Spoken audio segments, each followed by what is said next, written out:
Hi everyone, this is Jim. Welcome to this postmortem of my Blitz game number 871. My opponent started off with e4 here. I went d5, the Scandinavian or center counter defense. He takes, and I played knight to f6. That's the way I play this. Queen takes d5 line is actually more popular, but I have always played this line with knight f6. He goes here with, he doesn't play knight c3, he plays knight f3. See, knight f3 and knight c3 are about equally popular alternatives to d4, which is actually the main move, just putting another pawn in the center. Trying to hold on to the pawn isn't particularly good. There's a nice gambit for black there, which I'm always happy to play. Anyway, so I take the pawn back with a knight. That was the idea of my development. And now by far the main move is d4 here. So he plays the offbeat move bishop to e2. And well, the chess engine comes up with some suggestions here. We're in kind of a low, rare a section of the opening database where there aren't many games. We're not entirely out of the book. We actually transpose back into it for a few moves and then out, but we never hit a very popular line here. So let's just look at some of the suggestions from the chess engine. It likes to play knight to f4 here. Just asking that bishop if it really wants to be traded off. That's kind of a funny move. I would never think of that myself. I just continue developing, and this is fine. He castles, and you know, he hasn't stopped me from playing e5. He never played d4, so I'm going to go with e5 here. And he just goes with d3. And it seems like I am about equal here. At this point, rook e1 is probably better than d3, and we'll see that once again. Let's see, I played bishop e7 and he played b3 here, and at that point we're out of the book. And once again, actually the opening book had this position and it had rook e1 in it, and that was also a chess engine recommendation. So, you know, white can look to put some pressure on my e-pawn and ask if I was really correct to grab the center when white has the first move. But it seems like that's a playable position. b3, actually at this point, position is black is at least equal, maybe slightly better. And so it stays in that range for quite a few moves here. It was actually a pretty closely contested game until we got towards the end. So, well, we'll watch as things fall apart. But, you know, white's moves, he kind of gave away the advantage in the opening, but he's playing pretty logically now, putting pressure on the center. I defend it. It develops. And I just decide to trade this knight off and also trade off this bishop. I've got a bad bishop here blocked in behind this pawn chain. Might as well get rid of it. And this is a pretty decent piece for white. If white has time, maybe he can get the knight out of the way and push the f-pawn forward and try and, or maybe the d-pawn forward and try and put some more pressure on the center. So I think this trade is good for me. He goes queen d2, and I went ahead and traded, and then developed my bishop. So I'm maintaining some kind of edge, but it's maybe not so easy to see how to turn this into a winning kind of advantage. We'll look at a couple ideas here in a minute. He plays rook f to d1, pretty logical, putting it opposite my queen, and I move my queen to e7. So here's one idea here, is I could drop the bishop back, and then if he plays d4, which may have been the idea behind that rook move, I could answer with e4. And this looks like this is still pretty good for black. Another idea is to move the knight, just play knight d4 immediately. This leads to a lot of trades, and this position just seems kind of even to me. Maybe there's some slight edge because I have this advanced pawn here, but it's pretty hard to say. There is a slight edge. I have the advanced pawn, and his bishop is blocked in by his own pawns on light squares, but not a very big edge. So that'd be a pretty even endgame, I would think, with an advantage to black.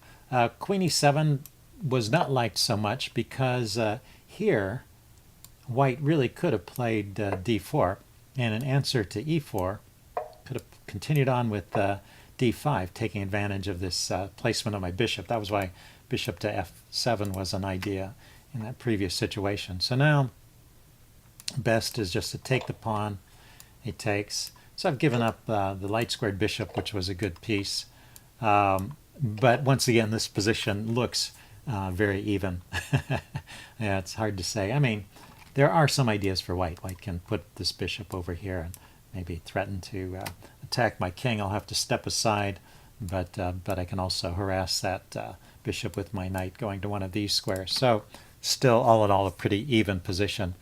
So, but maybe not the most accurate move there. Maybe bishop f7 actually was the most correct way to play it. Anyway, instead of playing d4 here, he went with a3, keeping my knight from hopping into the square, I guess. Put a rook on the d file. I played rook a d8, that's right. Played king f1, maybe preparing to move his f pawn. Yeah, I wasn't entirely sure what that was about. King f1 he played there, getting his king closer to the center. Yeah, not king h1. I still was not sure what that move was about. Let's see, I went knight d4 here.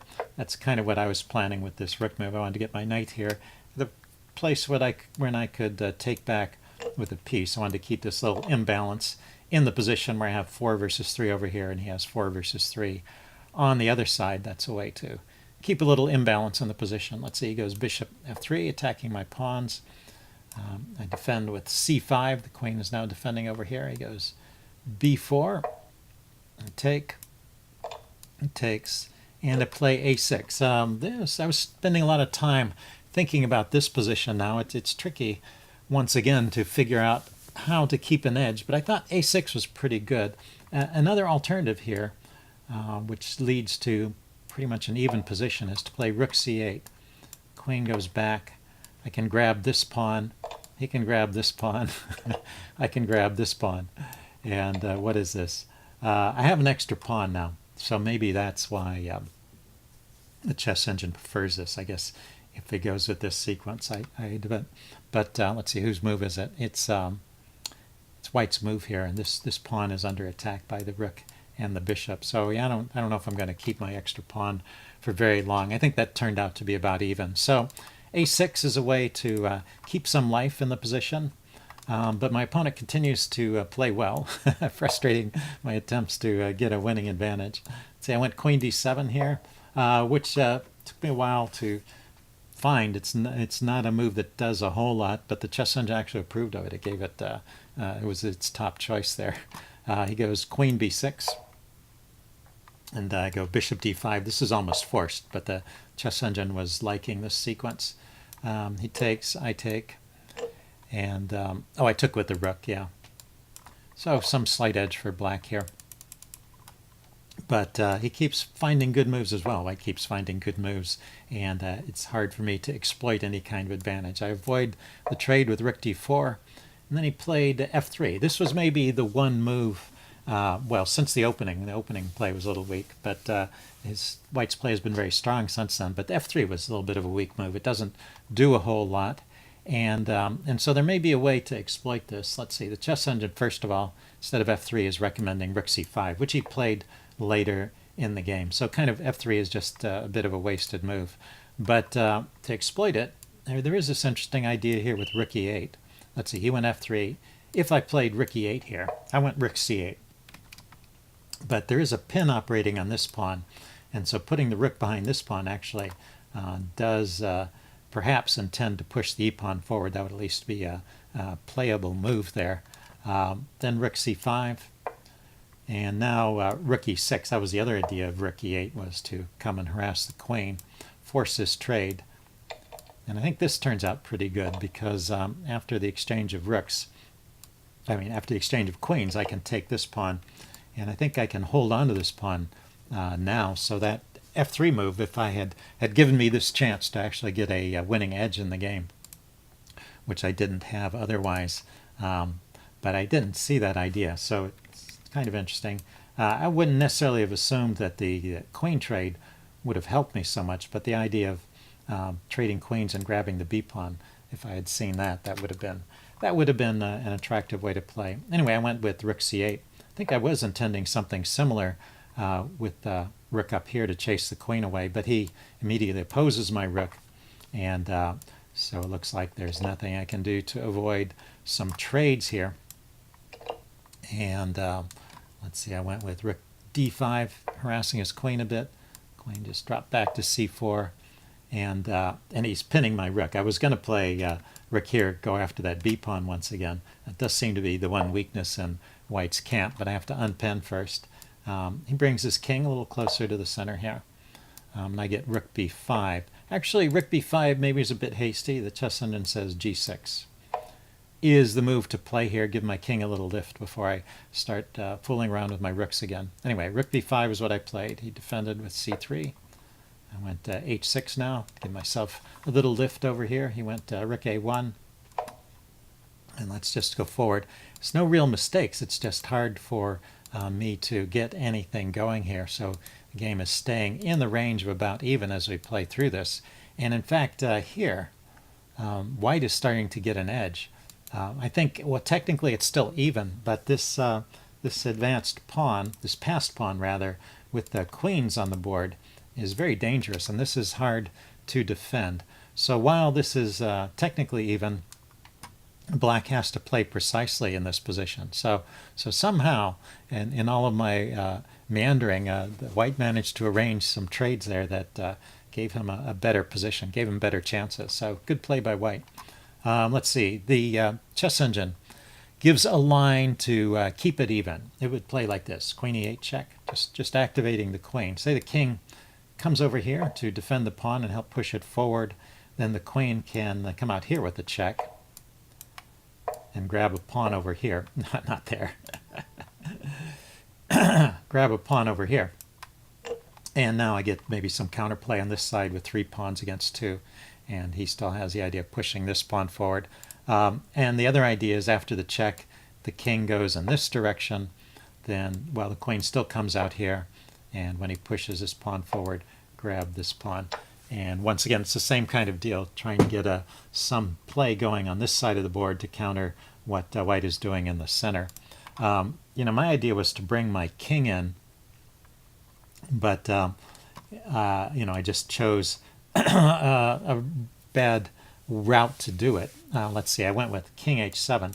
If I can get my king over here next to my queen, then the two of them can defend against this pawn and I can hold this position. I think at this point the best I can really hope for is a draw. I'd have to avoid a loss. So anyway, king h7, he pushed the pawn forward. And right here I could have come back to the g8 square, and that would have been the safe way to travel over here and defend.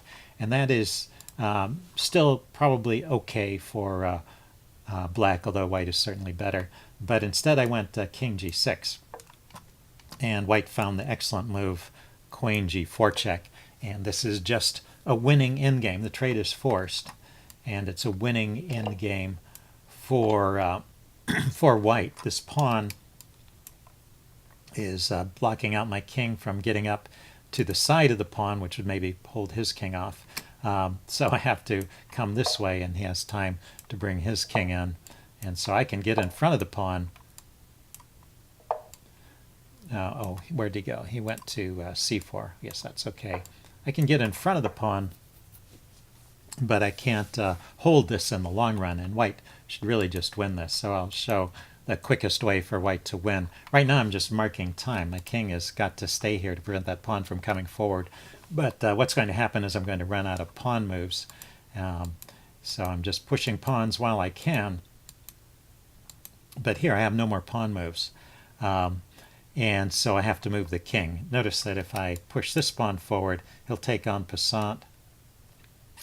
And I can't even come over and grab it because this pawn and this pawn together prevent me from coming over and taking that pawn.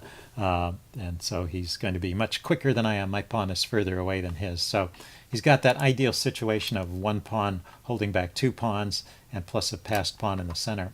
Also notice that these pawns are not going anywhere. This one is blockaded, and this one will just get taken. So he doesn't need to take that pawn. Let's see, but it's my move here. I have to find a move. I played king c5. And he played king e5. This is still winning. So I went after the other pawn. If I can free these and get some counterplay, that's what I'm hoping for. And so here, this is king takes f4 is not losing. It's still winning, actually. But he has to be a little more precise. The simplest win is to push this pawn forward right now. Ignore this pawn. He doesn't have to take it. I come back to defend. He comes here. Now I can try pushing. Let's see, he can take, and I can take, but he can push forward, and well, let's see. I could ignore it too and just go a5. I guess that's what I was looking at there. But he pushes forward here, and I mean, I can delay it for one more move too. Like I can come down here,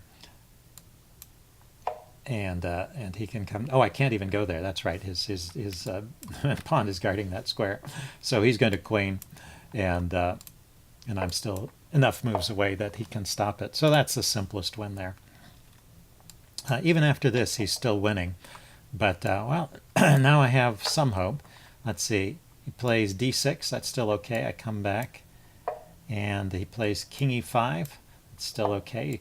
Got to defend the pawn. I get out of the way. Oh, I didn't play king c6 there. I just started pushing the a pawn, and so this next move is the losing move. This one move, he goes from winning to losing. So just needs to bring his king forward first, and then I can keep pushing. He goes here. In this line, I can bring my king in. He has to move his king forward. I get one more step forward, but he queens with check, and he's going to round up that pawn. And let's see, if I didn't move my king, yeah, coming forward, if I didn't move my king here, cancel that. King e6, a4, d7. If I didn't play king c7, and once again I would have gotten to this square and he would have queened with check. So that's still not going to work for me. So yeah, white is just completely winning here. All he needs to do is play king to c6 to defend his pawn. Instead he pushed the pawn, and that gives me one crucial tempo, and it just switches in that one move from winning for white to winning for black. So I attack the pawn. He needs to defend it because these pawns will win. There's two pawns together, they defend each other, so they will be winning if he loses this pawn.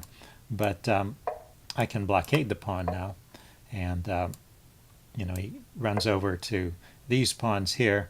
I just start pushing them. He kept running, and this is how the pawns defend each other. If he takes, I'll just push the a pawn.